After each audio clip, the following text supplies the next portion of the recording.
నమస్కారం SS9 news కి స్వాగతం. ముందుగా ముఖ్యాంశాలు. కేంద్రంలో అధికారంలో ఉన్న బీజేపీ ఎన్నికలంటే భయపడుతోంది ఆరోపించిన ఢిల్లీ విద్యాశాఖ మంత్రి ఆతిషి. ఎప్పుడు గంజాయి అక్రమ రవాణాతో వార్తలు నిలిచే విశాఖలో కొకైన్ కలకలం. బ్రెజిల్ నుంచి వచ్చిన ఓ కంటైనర్లో సుమారు 25,000 కిలోల కొకైన్ లభ్యం. విశాఖ డ్రగ్స్ కేసులో వైసీపీ ప్రభుత్వంపై టీడీపీ చేస్తున్న తప్పుడు ఆరోపణలు, సోషల్ మీడియాలో తప్పుడు ప్రచారాలపై మండిపడ్డ వైసీపీ రాష్ట్ర ప్రధాన కార్యదర్శి సజ్జల రామకృష్ణారెడ్డి.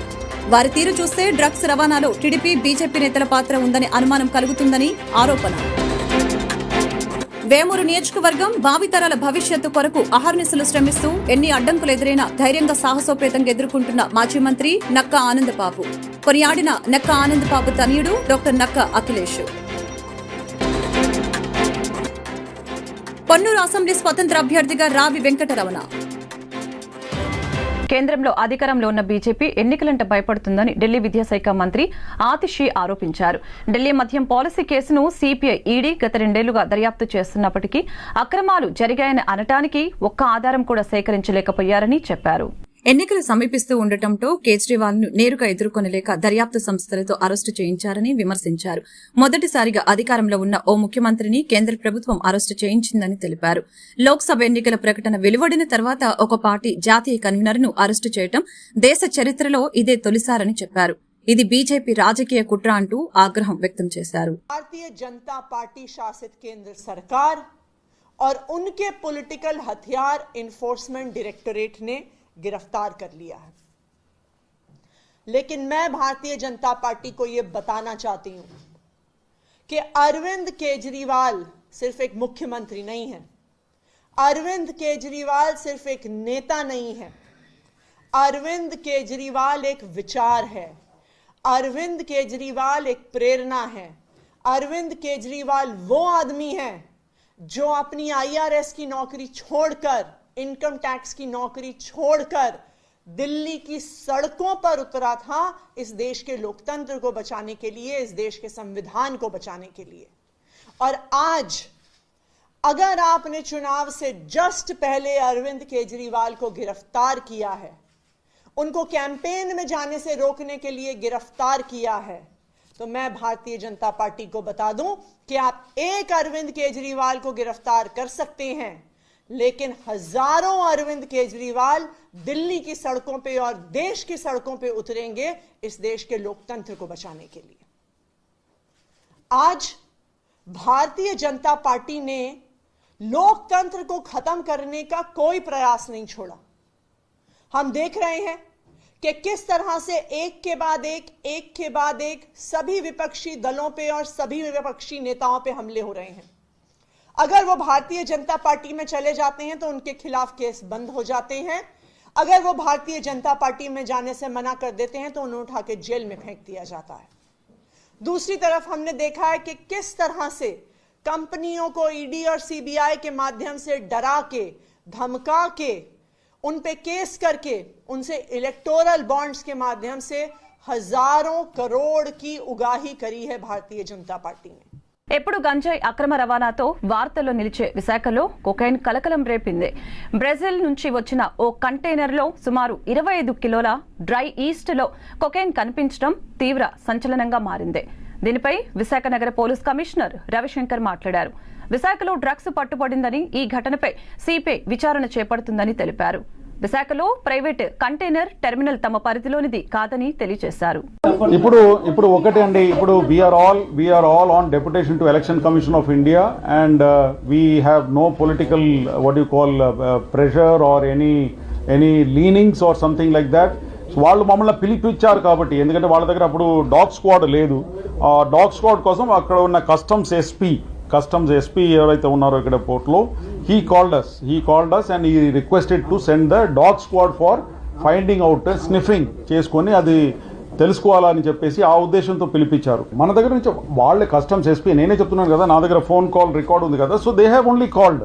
వాళ్ళే ఫోన్ చేసి రిక్వెస్ట్ చేశారు, లేకపోతే మాకు తెలిసేదే కాదు. యాక్చువల్లీ అక్కడ మా పరిధి కూడా కాదు, ఎందుకంటే that is a private port, జేఎన్ బక్షి ఓన్డ్ ప్రైవేట్ పోర్ట్ కాబట్టి అక్కడ వెళ్ళేది కాదు, మా జ్యూరిస్డిక్షన్ కూడా కాదు అక్కడ. until unless they call. So akkada customs superintendent office undi left side lo as you enter inside, So customs superintendent called us for the requested for the dog squad అండి. ఆ డాగ్ స్క్వాడ్ ఇక్కడ నుంచి DSP AR లో ఉంటారు కదా, arm reserve లో, వాళ్ళు తీసుకొని వెళ్ళారు. అక్కడ వెళ్ళిన తర్వాత వాళ్ళు దాన్ని ఉపయోగించి they try to sniff out whether అక్కడ డ్రగ్స్ ఉందా లేదా అని చెప్పేసి కంటైనర్ దగ్గరికి, అంతవరకే. కానీ దాని తర్వాత ఏమీ లేదు. సిబిఐ డిఎస్పీ గారు అన్నారు మాకు అవసరం లేదు ఇది, దీని వల్ల ఎందుకంటే కన్ఫర్మేటరీ టెస్ట్ కావాలని చెప్పేసి ఇది మాకు ప్రయోజనం లేదని చెప్పేసి వాళ్ళ సిఎఫ్ఎస్ఎల్ ఉంది, వాళ్ళది సెంట్రల్ ఫోరెన్సిక్ సైన్స్ లెబారెటరీ, అక్కడ పంపించుకొని చేసుకుంటామని చెప్పిన తర్వాత మేము వెనక్కి వచ్చేసారు. అక్కడ వీడియోగ్రఫీ ఏదైతే చేస్తున్నప్పుడు అదే టైంకు మన డాగ్ స్క్వాడ్ ఏదైతే ఉందో, డాగ్ స్క్వాడ్ తర్వాత లోకల్ అక్కడ ఉన్న ఏమంటారు దట్ జేఎన్ బక్షి వాళ్ళ పోర్ట్ ఆఫీషియల్స్ అందరు కూడా అదే టైంకి అక్కడ వచ్చారు. వచ్చినప్పుడు వాళ్ళ వీడియో ఏదో ఇంటరప్ట్ అయిందట, దానికోసం వాళ్ళు రాసుకున్నారు. Because they have to explain the process of videography. దాంట్లో ఏదైనా ఏమంటారు అది బ్రేక్ ఏదైనా వచ్చిందంటే దాన్ని ఎక్స్ప్లెనేషన్ కోసం అట్లా రాసుకున్నారు. కానీ that is a technical this thing for the seizure procedure కండి. ఏదైతే వీడియో తీస్తున్నప్పుడు మధ్యలో బ్రేక్ ఏదైతే వచ్చిందో దానికి ఈ విధంగా రాసుకున్నారు, కానీ వేరే ఏమి లేదు. ఇదే ఎక్స్ప్లెనేషన్ వాళ్ళు కూడా మాకు చెప్పారు. అది కాకుండా ఇక్కడ పొలిటికల్ గా కానీ ఏమి లేదు. We are all on deputation to Election commission of India, so we are answerable to Election commission of India and అంతవరకే. కానీ ఇక్కడ పొలిటికల్ గా కానీ ఇక్కడ తర్వాత ఫ్యాక్ట్స్ వెరిఫై చేయకుండా ఎవరు ఇట్లాంటి అది ఇదని ఏమీ మాట్లాడకూడదండి. ఎందుకంటే we are all under election code అండి. We are answerable to the election commission of India. Telangana రాష్ట్ర ముఖ్యమంత్రి రేవంత్ రెడ్డిని భద్రాచలం ఎమ్మెల్యే తెల్లం వెంకట్రావు గురువారం హైదరాబాద్ లో కలిసి శాలువాతో సత్కరించారు.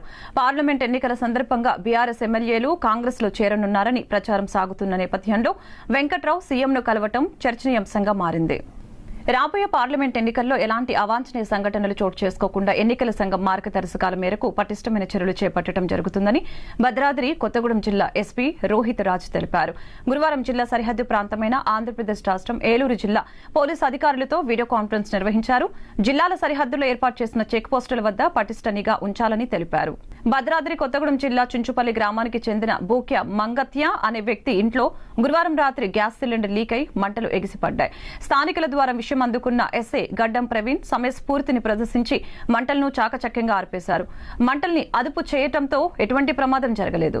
రాష్ట్ర ప్రజల ప్రయోజనాలే ఏకైక అజెండాగా ఎన్డీఏలో చేరామని టీడీపీ అధినేత చంద్రబాబు చెప్పారు. పార్లమెంట్లో బలమైన గలం వినిపిస్తూ రాష్ట్రం కోసం పోరాడగల నాయకులనే అభ్యర్థులుగా నిలబెడుతున్నామని తెలిపారు. పార్లమెంటుకు పోటీ చేసే 13 మంది తెలుగుదేశం అభ్యర్థుల్ని, వీరితో పాటు మరో 11 అసెంబ్లీ స్థానాలకు కూడా అభ్యర్థుల్ని ప్రజాభిప్రాయం మేరకు ఎంపిక చేసి ప్రకటిస్తున్నామని చెప్పారు. టీడీపీ అభ్యర్థుల 3వ జాబితా విడుదలైంది. 11 అసెంబ్లీ స్థానాలతో పాటు 13 పార్లమెంట్ అభ్యర్థుల్ని ఈ జాబితాలో పార్టీ ప్రకటించడం జరిగింది. పొత్తులో భాగంగా 144 అసెంబ్లీ, 17 పార్లమెంటు స్థానాల్లో టీడీపీ పోటీ చేయనున్న విషయం విదితమే. దీనిలో భాగంగా ఇదివరకే 128 అసెంబ్లీ స్థానాలకు అభ్యర్థుల్ని ప్రకటించింది. ఇప్పుడు మరో 11 మంది అభ్యర్థుల్ని ఖరారు చేసింది. కాగా మరో 5 శాసనసభ, 4 ఎంపీ స్థానాలను పెండింగ్లో పెట్టింది. ఈ సందర్భంగా టీడీపీ అధినేత చంద్రబాబు ఎక్స్ వేదికగా స్పందిస్తూ రాష్ట్ర ప్రజల ప్రయోజనాలే ఏకైక అజెండాగా ఎన్డీఏలో చేరామని చెప్పారు. పార్లమెంట్లో బలమైన గలం వినిపిస్తూ రాష్ట్రం కోసం పోరాడగల నాయకులని అభ్యర్థులుగా నిలబెడుతున్నామని తెలిపారు. పార్లమెంటుకు పోటీ చేసే 13 మంది తెలుగుదేశం అభ్యర్థుల్ని, వీరితో పాటు మరో 11 అసెంబ్లీ స్థానాలకు కూడా అభ్యర్థుల్ని ప్రజాభిప్రాయం మేరకు ఎంపిక చేసి ప్రకటిస్తున్నామని చెప్పారు. ప్రజలారా దీవించండి అంటూ ట్వీట్ చేశారు. మరొక వైపు తాజా జాబితాలో బోడే ప్రసాద్, సోమిరెడ్డి చంద్రమోహన్ రెడ్డి, వసంతకృష్ణ ప్రసాద్, ఐతాబత్తుల ఆనందరావు ఎంపీ అభ్యర్థిగా, కేశినేని చిన్ని తదితరులకు అవకాశం దక్కింది. నమ్మకం ఉంచి తనకు ఎంపీ అభ్యర్థిగా అవకాశం కల్పించినందుకు 7 నియోజకవర్గాలలో తెలుగుదేశం జెండా ఎగరవేస్తానని, 7 నియోజకవర్గాలను గెలిచి చంద్రబాబుకు కానుకగా ఇస్తామని విజయవాడ ఎంపీ అభ్యర్థి కేశినేని శివనాథ్ చిన్ని ధీమా వ్యక్తం చేశారు. రాష్ట్రంలో అరాచక పాలనకు స్వస్తి పలకాలని, రానున్న ఎన్నికల్లో టీడీపీ, జనసేన, బీజేపీల ఉమ్మడి కూటమి ప్రభుత్వాన్ని అధికారంలోకి తీసుకుని రావాలని ఆయన కోరారు. నేడు టీడీపీ 3వ జాబితాను విడుదల చేసిన సంగతి తెలిసిందే. ఎంపీల జాబితాలో విజయవాడ పార్లమెంట్ అభ్యర్థిగా కేశినేని శివనాథ్ చిన్నిని ప్రకటించిన సందర్భంగా గురునానక్ కాలనీలోని టీడీపీ విజయవాడ పార్లమెంటు కార్యాలయం ఎదుట సంబరాలు అంబరాన్ని అంటాయి. ఈ నేపథ్యంలో పార్టీ కార్యకర్తలు, అభిమానులు బాణాసంచా కాల్చి వారి సంతోషాన్ని వ్యక్తం చేశారు. ఈ సందర్భంగా విజయవాడ పార్లమెంట్ అభ్యర్థి కేశినేని శివనాథ్ మాట్లాడుతూ విజయవాడ పార్లమెంట్ అభ్యర్థిగా అవకాశం ఇచ్చిన నారా చంద్రబాబుకు, నారా లోకేష్ కి అండగా నిలిచిన తెలుగుదేశం పార్టీ కుటుంబ సభ్యులందరికీ ప్రత్యేకంగా ధన్యవాదాలు తెలిపారు. తనపై నమ్మకం ఉంచి తనకు ఎంపీ అభ్యర్థిగా అవకాశం కల్పించినందుకు 7 నియోజకవర్గాల్లో తెలుగుదేశం జెండా ఎగరవేస్తామని, 7 నియోజకవర్గాలను గెలిచి చంద్రబాబుకు కానుకగా ఇస్తామని ధీమా వ్యక్తం చేశారు. రాష్ట్రంలో అరాచక పాలనకు స్వస్తి పలకాలని, రానున్న ఎన్నికల్లో టీడీపీ, జనసేన, బీజేపీల ఉమ్మడి కూటమి ప్రభుత్వాన్ని అధికారంలోకి తీసుకుని రావాలని ఆయన కోరారు. ఇక డ్రగ్స్ విషయంలో వైఎస్ఆర్సీపీ ప్రభుత్వంపై టీడీపీ తప్పుడు ఆరోపణలు, సోషల్ మీడియాలో తప్పుడు ప్రచారం చేస్తున్నారని వైసీపీ రాష్ట్ర కార్యదర్శి, ప్రభుత్వ సలహాదారు సజ్జల రామకృష్ణారెడ్డి మండిపడ్డారు. గుమ్మడికాయల దొంగ భుజాలు తడుముకున్నట్లుగా ముందే టీడీపీ వాళ్లు భుజాలు తడుముకుంటున్నారని, డ్రగ్స్ విషయంలో బీజేపీ, టీడీపీ నేతల పాత్ర ఉందని అనుమానం వ్యక్తం చేశారు. ఈ సందర్భంగా శుక్రవారం తాడేపల్లిలో ఆయన మీడియాతో మాట్లాడారు. విశాఖ పోర్టులో సిపిఐ డ్రగ్స్ ను సీజ్ చేసిందని, అందుకు సంతోషంగా ఉందని, దేశం పెద్ద ప్రమాదం నుంచి బయటపడిందని సజ్జల పేర్కొన్నారు. అయితే ఈ కేసు సిపిఐ వారు ఛేదించిన మరుక్షణం నుంచే టీడీపీ అధినేత చంద్రబాబు తన కొడుకు లోకేష్ విమర్శలకి దాడి చేస్తున్నారని, నిజానికి వారికి ఈ కేసుకి సంబంధం ఎక్కువగా ఉన్నాయని తెలిపారు. పురంధేశ్వరి బంధువులకు ఈ కంపెనీలతో సంబంధాలు ఉన్నాయని, టీడీపీ నేతలు కావాలని తనపై ఆరోపణలు చేస్తున్నారని, చంద్రబాబు ఇంగితం లేకుండా మాట్లాడుతున్నారని సజ్జల మండిపడ్డారు. పచ్చ మీడియా తప్పుడు కథనాలు ప్రచురిస్తుందని, తప్పుడు ప్రచురణలు చేసే వారిపై ప్రెస్ కౌన్సిల్లో ఫిర్యాదు చేస్తామని తెలిపారు. పార్టీ వాళ్ళు పెట్టిన జాతీయ ప్రధాన కార్యదర్శి అతని కొడుకు లోకేష్ వాళ్ళు కూడా ట్వీట్లు పెట్టడం, అసలు చంద్రబాబు నాయుడు ఆయన ముఖ్యమంత్రిగా పనిచేశాడు రాష్ట్రానికి, ఇంతకుముందు చేశాడు, ఈ రాష్ట్రానికి మళ్ళీ కావాలని పగటికెళ్ళాలి అంటున్నాడు. అతని కొడుకు ఫ్యూచర్లో ఎప్పుడన్నా అయిపోతానేమో అతను పగటికెళ్ళాలి అంటున్నాడు. ఆ బుద్ధి అన్నా ఉండాలి, కొంత ఇంగితం ఉండాలి కదా. ఏం మాట్లాడుతున్నాము, ఏ స్థాయి వ్యక్తులము, మాట్లాడే ముందు మా స్థాయి కన్నా ఇది సరిపోతుందా, ఫ్యాక్ట్స్ ఏంటి, ఫ్యాక్ట్స్ లేదు మాట్లాడకూడదు అనే కనీస జ్ఞానం, కనీసం ఇంగితం అన్నా ఉండాలిగా. ఇప్పుడు దానికి రిప్లై మేము ఎక్స్ప్లెనేషన్ లాగా ఇచ్చుకోవాలి. ఇప్పుడు అలా జరిగిండేది ఒక అసలు నిజంగా అది దేశంలోకి వచ్చింటే భయంకరంగా ఉండేది. లక్కీగా ఇంటి రావడము, పట్టుకోవడం అనేది ఒక పెద్ద రిలీఫ్ స్టేట్కే కాదు దేశానికి కూడా. అంత భారీ ఎత్తున వచ్చిందంటే అది ఎక్కడికి టార్గెట్ పెట్టుకున్నారో, ఎవరు పెట్టుకున్నారో అని అనుకుంటే ఇప్పుడు వీళ్ళే అరిచే అరుపులు చూస్తుంటే వీళ్ళే ఉన్నారేమో అనిపిస్తుంది. అట్లాగే ఆ కంపెనీల్లో ఎవరున్నారని తెలిస్తే అంతా ఈ కుటుంబాల దగ్గరగా ఉండేవాళ్ళు, బంధువులు. సాక్షాత్తు ఆమె ఈయన చంద్రబాబు నాయుడు వదిన, ఇప్పుడు BJP state president Purandeswari, N T Rama Rao గారి కుమార్తె, ఆమె కొడుకు ఒక కంపెనీ, దాంట్లో కంపెనీలో ఉన్నాడు. ఆమె వియ్యంకుడు ఆ కంపెనీలోనే పార్ట్నర్ అనుకున్నారు. వాళ్ళు ప్రమోట్ చేసిన కంపెనీనే తర్వాత డివైడ్ అయ్యింది, ఒక్కొక్కరు ఒక యాక్టివిటీ చూసుకుంటున్నారు. బయటకు వచ్చి మేము అటాక్ చేసి వీడు సంజయ్ శివాల్ వాళ్ళు టీడీపీ వాళ్ళు అట్లాంటి వాళ్ళు ఉల్టా ముందే అందుకొని హడావుడిగా రాత్రి నుంచి పొద్దున్న నుంచి ఉదరగొడుతున్నారు. ఇప్పుడు ఇది కాదు, ప్రతి దాంట్లోనూ వాళ్ళు అలాగే చేస్తున్నారు ఫస్ట్ నుంచి ఇప్పటి వరకు. ఇది మళ్ళీ ఎన్నికలకు పోతున్న సమయంలో దీన్ని తీసుకొచ్చేసి మా మీద బండ వేస్తే మేము ఇచ్చేయాలి. ఇది ఖచ్చితంగా మేము అనుమానించేది. ఇది ఒక పెద్ద రిలీఫ్ దొరకడం అనేది. అదే గన ఊహించలేకపోతున్నాం. అది గన తప్పించుకొని బయటకు వచ్చింటే ఇది ఖచ్చితంగా టీడీపీ. విజయవాడలోని బందర్ రోడ్ లో ఒక ప్రైవేట్ హోటల్లో ఫుడ్ బిజినెస్ ఆఫర్లతో సమావేశం ఏర్పాటు చేసిన FSSAI CEO కమలవర్ధన్ రావు సమావేశానికి రాష్ట్రం నలుమూలల నుంచి ప్రముఖ ఫుడ్ అసోసియేషన్ సభ్యులు మరియు హోటల్ అసోసియేషన్ ప్రెసిడెంట్స్ హాజరయ్యారు. ఫుడ్ బిజినెస్ ఆపరేటర్స్ యొక్క సమస్యల్ని తెలుసుకోవడానికి ఈ సమావేశం ఏర్పాటు చేశామని తెలిపారు.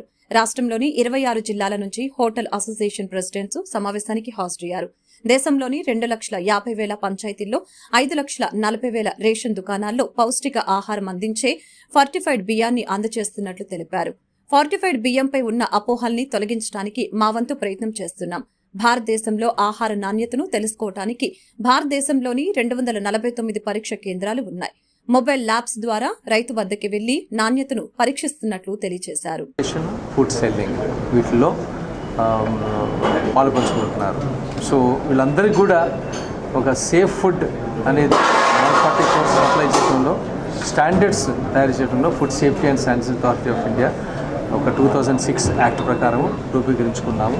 దాని ప్రకారంగా ఒక 200 మంది సైంటిస్టులు 21 సైంటిఫిక్ ప్యానెల్స్ తోటి, అంటే మీకు scientific panel on meet and meet products, oils, cereals and pulses and water, ఇట్లా డిఫరెంట్ సబ్జెక్టుల మీద 21 సైంటిఫిక్ ప్యానెల్, 200 మంది సైంటిస్టులు పనిచేస్తూ దేశం నలుమూలల 4,000 కంటే ఎక్కువ ఫుడ్ సేఫ్టీ ఆఫీసర్స్, అందరు ఫుడ్ సేఫ్టీ కమిషనర్స్ కలిసి బాధ్యత వహించి ఈ సేఫ్ ఫుడ్ని సప్లై చేయటం అనేది బాధ్యత.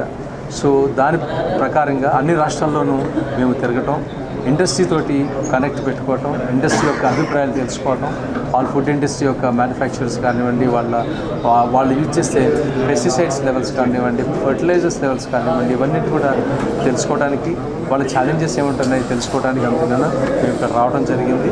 అన్ని రాష్ట్రాలకు వెళ్తున్నాము, మహారాష్ట్ర, ఉత్తరప్రదేశ్ రాష్ట్రాలకు వెళ్ళాం. అదేవిధంగా ఆంధ్రప్రదేశ్లో కూడా ఈ ఫుడ్ బిజినెస్ ఆపరేటర్స్ వాళ్ళకున్న ఇష్యూస్ ఏంటి, రిజిస్ట్రేషన్ దగ్గర నుంచి, రెన్యువల్స్ దగ్గర నుంచి, సర్వైలెన్స్ రిపోర్ట్స్ దగ్గర నుంచి, ల్యాబ్స్తో వాళ్ళకున్న కష్టాలు ఏమిటి, అవన్నీ కూడా ఈరోజు తెలుసుకోవడం జరిగింది. మిత్రులందరూ కూడా, ఎంపీ వాళ్ళందరూ కూడా వచ్చారు, ఫుడ్ బిజినెస్ ఆపరేటర్స్ వచ్చారు, రైస్ మిల్లర్స్ వచ్చారు. రైస్ ఫార్టిఫికేషన్ చాలా అద్భుతంగా జరుగుతుంది ఆంధ్రప్రదేశ్లో, అది మీకు అందరికీ తెలుసు. నివాస్ గారు వాళ్ళ టీం కూడా ఎంతో అద్భుతంగా పనిచేస్తున్నారు. రైస్ ఫార్టిఫికేషన్ అనేది ఇప్పుడు దేశం నలుమూలల 2,50,000 పంచాయత్స్లో 5,40,000 రేషన్ షాప్స్. బాపట్ల జిల్లా వేమూరు నియోజకవర్గం బట్టిప్రోలు మండలంలో ఓటు అవగాహన సదస్సు నిర్వహించిన Bhattiprolu assistant project manager Shriman Narayana. ఈ కార్యక్రమంలో పాల్గొన్న బట్టిప్రోలు మండల తహసీల్దార్, డిప్యూటీ తహసీల్దార్ కార్యాలయ సిబ్బంది, పొదుపు సంఘాల మహిళలు పెద్ద ఎత్తున పాల్గొన్నారు. ఈ కార్యక్రమంలో అసిస్టెంట్ ప్రాజెక్టు మేనేజర్ మాట్లాడుతూ ఓటు 18 సంవత్సరాలు ప్రతి ఒక్కరూ రాజ్యాంగం ద్వారా కల్పించబడిందని, ప్రతి ఒక్కరు ఓటు ద్వారా ప్రజా ప్రతినిధుల్ని ఎన్నుకునే అవకాశం ఉందని తెలిపారు. 2024 సార్వత్రిక ఎన్నికలకు సమయం వచ్చిందని, ప్రతి ఒక్కరూ తమ ఓటు ద్వారా నాయకుల్ని ఎన్నుకోవాలని అన్నారు. అప్పుడే మంచి భవిష్యత్తు ఉంటుందని, అదే కాకుండా 18 సంవత్సరాలు నిండిన వారు ఏప్రిల్ 15వ తారీఖు వరకు ఓటు పెట్టుకునేందుకు అవకాశం ఉందని తెలిపారు. కావున ప్రతి ఒక్కరూ ఈ అవకాశాన్ని సద్వినియోగపరుచుకోవాలని శ్రీమన్నారాయణ తెలిపారు. ఈ కార్యక్రమంలో వీఆర్ఓలు, సీసీలు, వీఓఏలు, డ్వాక్రా మహిళలు తదితరులు పాల్గొన్నారు. గౌరవ పెద్దలు, భారత రాజ్యాంగ నిర్మాత, భారతరత్న బాబాసాహెబ్ డాక్టర్ అంబేద్కర్ గారు భారతదేశంలోని పెద్దలందరూ కలిపి స్వాతంత్రానంతరం మన భారతదేశంలో మహిళలకు, పురుషులకు అందరికీ కలిపి వయసును ఆధారంగా చేసుకొని 18 సంవత్సరాలు నిండిన ప్రతి ఒక్కరికి వయో పరిమితి ప్రకారం ఓటు హక్కుని ఇవ్వటం జరిగింది. ప్రతి ఒక్కరికి సమానంగా ఈ ఒక్క ఓటు హక్కుని రానున్న సార్వత్రిక ఎన్నికల్లో, 2024 సార్వత్రిక ఎన్నికల్లో ప్రతి ఒక్కరూ చక్కగా వినియోగించుకొని తమ యొక్క ఓటు విలువని తెలియజేసుకోవాలని కోరుకుంటూ, మా పై అధికారులు ఇచ్చిన ఆదేశాల మేరకు ఈరోజు ఈ ర్యాలీని నిర్వహించడం జరుగుతుంది, ఓటు హక్కు అవగాహన ర్యాలీని. దీనిలో భాగంగా మన బట్టిప్రోలు మండలం పరిధిలోని ప్రతి ఒక్క ప్రజలు, 18 సంవత్సరాలు నిండిన ప్రతి ఒక్కరూ చక్కగా తమ యొక్క ఓటు హక్కును వినియోగించుకోవాలని కోరుకుంటూ, ఈ అవకాశాన్ని మాకు ప్రజలందరూ కూడా గమనించాలి.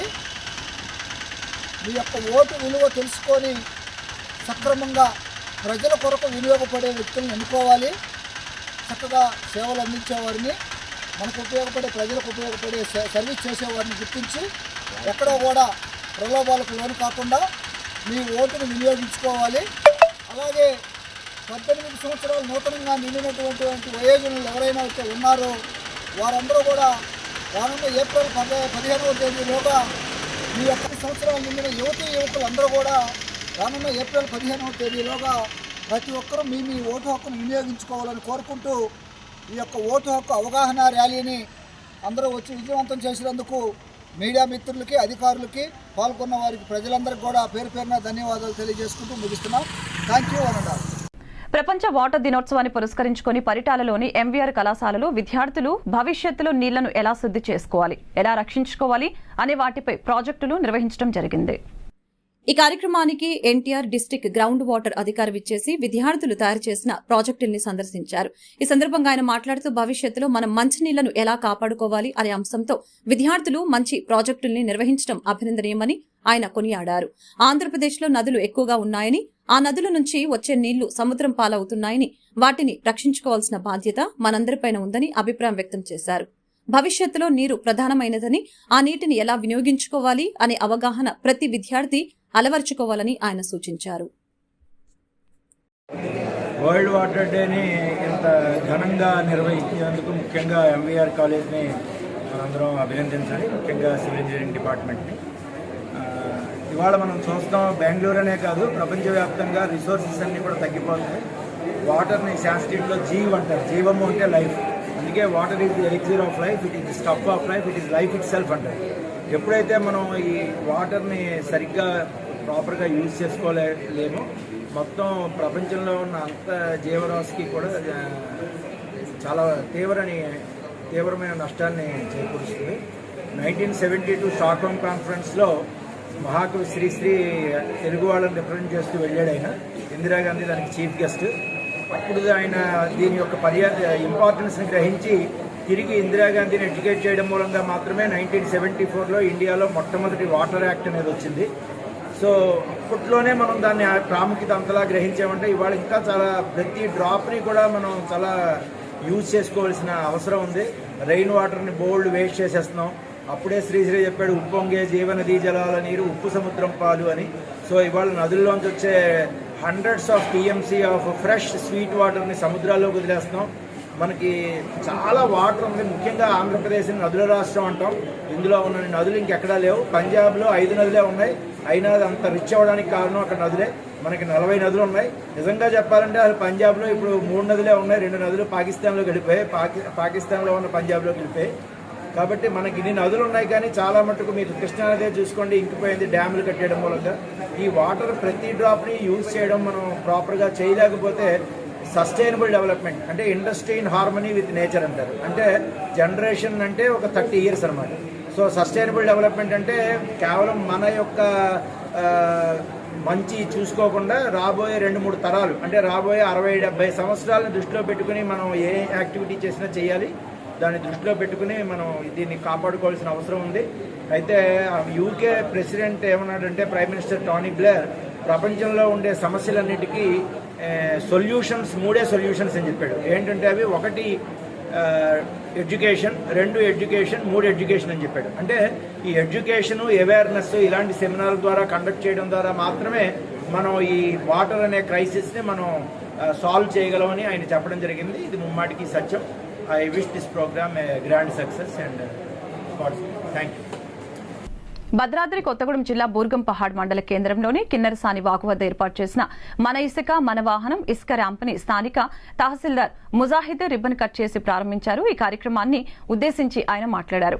ప్రజలకు అందుబాటులో తక్కువ ధరకు ఇసుక ఇంటి ముంగిటకు చేరుతుందని తెలిపారు. ప్రజలు MIV యాప్లో ఇసుక బుకింగ్ చేసుకోవచ్చని అన్నారు. మన ఇసుక మన వాహనం ర్యాంపులు ప్రారంభంతో అక్రమ ఇసుక రవాణాకు చెక్ పెడుతుందని తెలియజేశారు.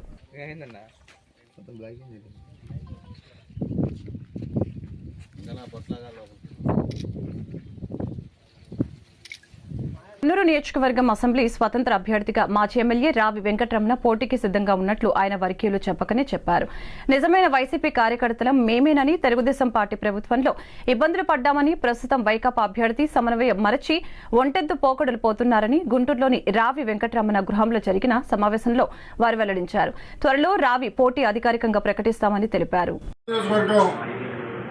మాజీ సమన్వయకర్త మాజీ శాసనసభ్యులు శ్రీ రావి వెంకటరమణ గారిని మరి కొన్నూరు నియోజకవర్గం తరఫున మరి అందరూ కలపడం జరిగింది. ఆయన అభిప్రాయం కోసం కొన్నూరు నియోజకవర్గంలో ఉన్న వైఎస్ఆర్సీపీ నిజమైన కార్యకర్తలందరూ మరి ఎదురు చూస్తూ ఉన్నారు ఆయన అభిప్రాయం కోసం. మరి ఆయన ఏ అభిప్రాయం తీసుకున్నా ముక్త కంఠంతో ఆయనంటే నడటానికి సిద్ధంగా ఉన్నారు వైఎస్ఆర్సీపీ కార్యకర్తలు. దానికి తోడు ఇప్పుడున్న అభ్యర్థులు కూడా కలుపుకుపోగా గతంలో ఏ పరిస్థితులు అయితే నిజమైన కార్యకర్తలకు వైఎస్ఆర్ కాంగ్రెస్ పార్టీ కార్యకర్తలకు ఎదురైనాయో ఇప్పుడు కూడా అదే పరిణామాలు చోటు చేసుకుంది అని మాకు కొన్ని సమాచారాలు అందినాయి. మేము ఎట్టి పరిస్థితుల్లో రమణ గారి మాటలే దగ్గర నుంచి పక్కొచ్చే పరిస్థితి లేదు. రమణ గారు ఏ డిసిజన్ తీసుకున్నా కానీ కొన్నూరు కూడా ప్రకటించబోతున్నాం. ఎందుకంటే వైఎస్ఆర్ కాంగ్రెస్ పార్టీ కార్యకర్తలు గతంలో టీడీపీ పరిపాలనలో ఏ విధంగా అయితే అవమానాలకు, చిత్రహింసలకు, కేసులకు ఇబ్బందులు పడ్డామో వాళ్ళంతా ఈరోజు కూడా రావి వెంకటరమణ గారు అంటే నడతానికి సిద్ధంగా ఉన్నారు. ఆయన అభిప్రాయం 2-3 రోజుల్లోనే కార్యాచరణ ప్రకటిస్తామని మీ ద్వారా తెలియపరుచుకుంటాం. వేమూరు నియోజకవర్గం భావితరాల భవిష్యత్తు కొరకు అహర్నిశలు శ్రమిస్తూ ఎన్ని అడ్డంకులు ఎదురైనా ధైర్యంగా, సాహసోపేతంగా ఎదుర్కొంటానని మాజీ మంత్రి నక్కా ఆనందబాబు నాయకత్వాన్ని బలపరిచే విధంగా కృషి చేస్తానని నక్కా ఆనందబాబు తనయుడు డాక్టర్ నక్కా అఖిలేష్ తెలిపారు. ప్రచార కార్యక్రమంలో భాగంగా బాపట్ల జిల్లా వేమూరు నియోజకవర్గం రాచూరు గ్రామంలో నక్కా అఖిలేష్ ప్రచారం చేశారు.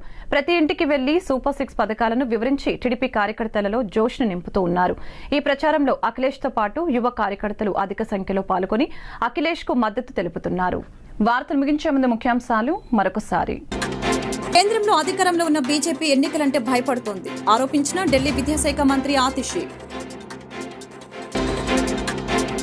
ఎప్పుడు గంజాయి అక్రమ రవాణాతో వార్తల్లో నిలిచే విశాఖలో కొకైన్ కలకలం.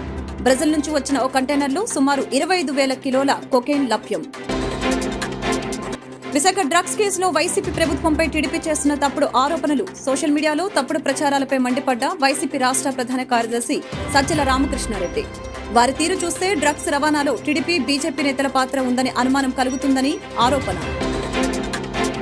వేమూరు నియోజకవర్గం భావితరాల భవిష్యత్తు కొరకు అహర్నిశలు శ్రమిస్తూ ఎన్ని అడ్డంకులు ఎదురైనా ధైర్యంగా, సాహసోపేతంగా ఎదుర్కొంటున్న మాజీ మంత్రి నక్కా ఆనందబాబు. కొనియాడిన నక్కా ఆనందబాబు తనయుడు డాక్టర్ నక్కా అఖిలేష్.